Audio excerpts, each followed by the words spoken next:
Mark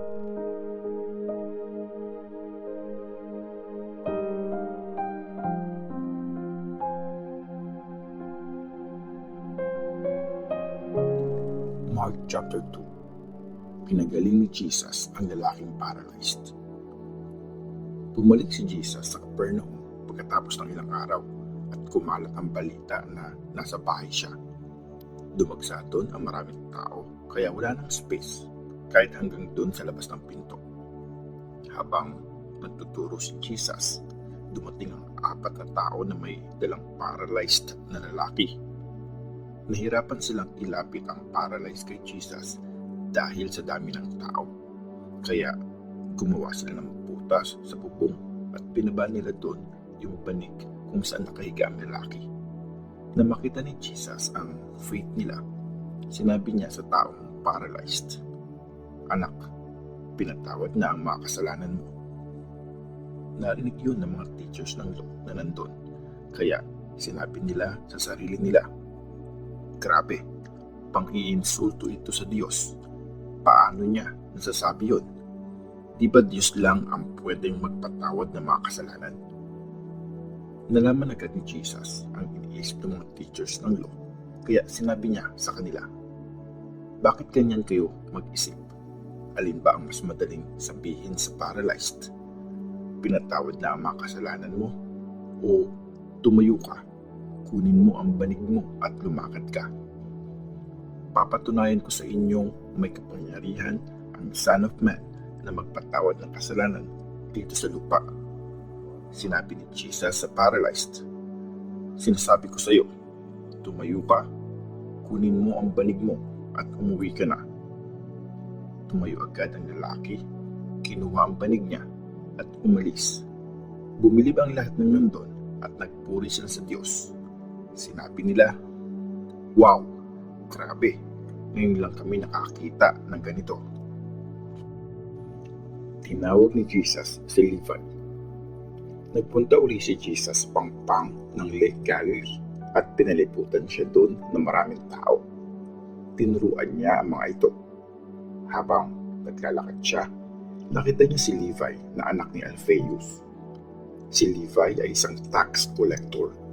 Nakaupo siya sa pwesto niya nang sabihan siya ni Jesus, "Sumunod ka sa akin." Tumayo nga si Levi at sumunod kay Jesus. Tapos, kumain si Jesus sa bahay ni Levi. Maraming mga tax collectors at mga makasalanan ang sumusunod kay Jesus at marami sa kanila ang nakisalo sa kanya at sa mga disciples niya. Nang makita ng mga Pharisees na mga teachers ng law na kumakain si Jesus kasama ng mga makasalanan at mga tax collectors, tinanong nila ang mga disciples niya, bakit siya kumakain kasama ng mga ganyang klaseng tao? Narinig sila ni Jesus, kaya sumagot siya, "Ang mga may sakit ang nangangailangan ng doktor, hindi yung mga walang sakit. Dumating ako para tawagin ang mga makasalanan, hindi ang mga matuwid." Tinanong si Jesus tungkol sa fasting. Minsan ay nag-fast ang ilang disciples ni John the Baptist at ang mga Pharisees. Lumapit kay Jesus ang ilang tao at nagtanong, "Nagpa-fasting ang mga disciples ni John the Baptist, pati yung mga disciples ng Pharisees. Pero bakit hindi po nagpa-fasting ang mga disciples niyo?" Sumagot si Jesus, "Dapat ba mag-fast ang mga guests sa kasalan habang kasama nila ang groom? Siyempre hindi.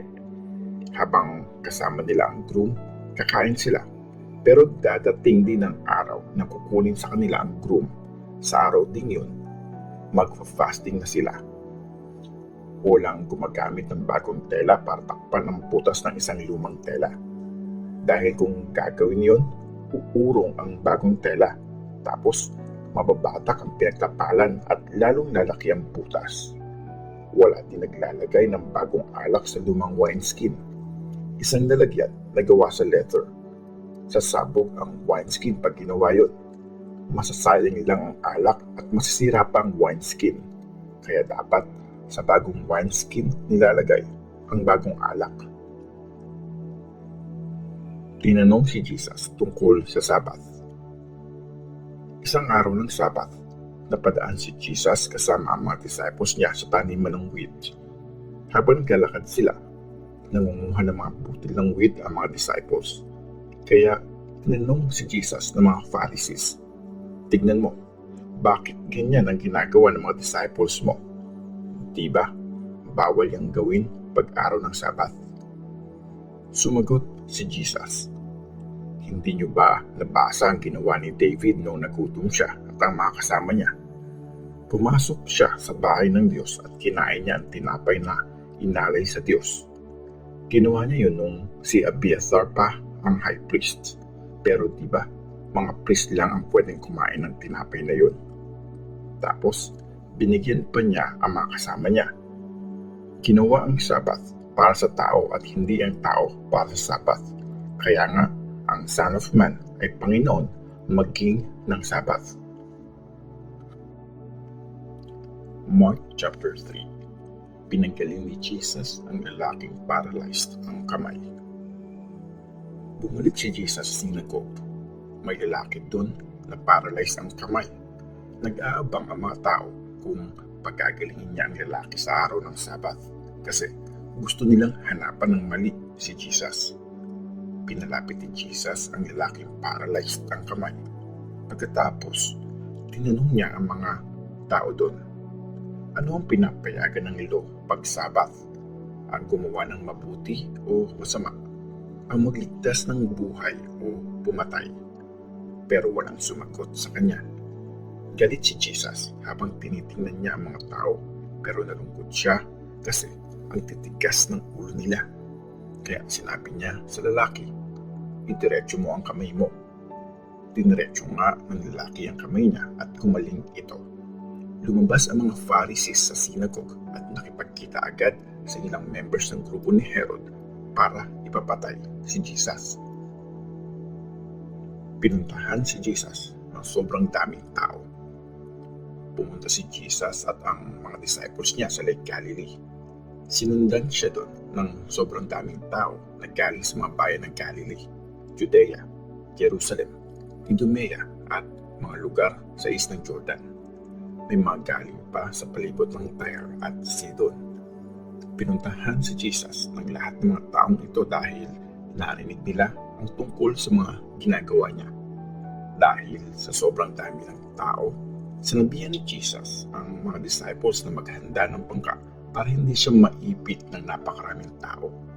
Dahil marami na siyang pinagaling, nag-uunahan ang lahat ng mga may sakit na makalapit sa kanya para mahawakan siya. Pag nakikita naman siya ng mga taong sinasabihan ng masasamang espiritu, lumulod sila sa harapan niya at sumisigaw, "Ikaw ang anak ng Diyos." Pero mahigpit niyang inutusan ang mga masamang espiritu na huwag ipapaalam kahit kanino kung sino siya. Tinawag ni Jesus ang 12 apostles. Umakyat si Jesus sa bundok at tinawag niya ang mga taong gusto niyang maging disciples. At pumunta nga sila sa kanya. Pumili si Jesus ng 12 at tinawag niya silang apostles. Sinabi niya sa kanila, "Pinili ko kayo para makasama ko. Pinapadala ko rin kayo para mag-preach at bibigyan ko kayo ng kapangyarihan para magpalayas ng mga demonyo." Ang 12 na pinili niya ay sina Simon na tinatawag din niyang Peter, sina James at John na mga anak ni Zebedee. Tinawag niya silang Boanerges na ang ibig sabihin ay mga anak ng kulog. Sina Andrew, Philip, Bartholomew, Matthew, Thomas, James na anak ni Alphaeus, Thaddeus, si Simon na makabayan, at si Judas Iscariot na nagtraidor kay Jesus. Si Jesus at si Beelzebul. Umuwi na si Jesus pero sinusundan pa din siya ng maraming tao kaya wala silang oras kumain. Sinasabi na ng mga tao na nababaliw na siya kaya pinuntahan siya ng mga kapamilya niya para pigilan siya. Sinasabi naman ng mga teachers ng law na galing sa Jerusalem. Sinapian siya ni Beelzebul, ang leader ng mga demonyo. Binigyan din siya nito ng kapangyarihan magpalayas ng iba pang mga demonyo. Dahil dito, tinawag ni Jesus sa mga tao at nagkwento siya ng ilang parables. Bakit naman papalayasin ni Satan ang sarili niya?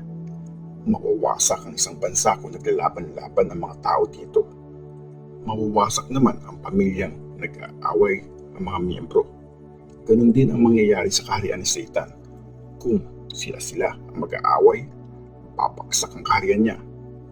Hindi mananakawan ang bahay kung malakas ang taong nakatira doon. Kailangan mo ng itali ang malakas na tao bago nakawan ang bahay. Ito ang sigurado. Papatawarin ng mga tao sa mga kasalanan nila at sa kahit anong masamang sasabihin nila. Pero kung sino man ang mambastos sa Holy Spirit, never patatawarin ang taong yun kasi nakagawa siya ng kasalanang walang hanggan. Sinabi ito ni Jesus kasi sinasabi ng mga tao na sinapian siya ng masamang espiritu. Ang nanay at mga kapatid ni Jesus. Dumating ang nanay at mga kapatid ni Jesus. Tumayo sila sa labas ng bahay at nagpasabi na nandun sila. Sabi ng mga taong nakaupo kasama ni Jesus, "Nasa labas po ang nanay at mga kapatid nyo. Hinahanap po nila kayo." Sumagot si Jesus, "Sino ba ang nanay ko? Saka sino ba ang mga kapatid ko?" Tumingin siya sa mga taong nakapalibot sa kanya. Tapos sabi niya, "Heto ang nanay at mga kapatid ko, ang mga taong sumusunod sa gusto ng Diyos. Sila ang mga kapatid at nanay ko."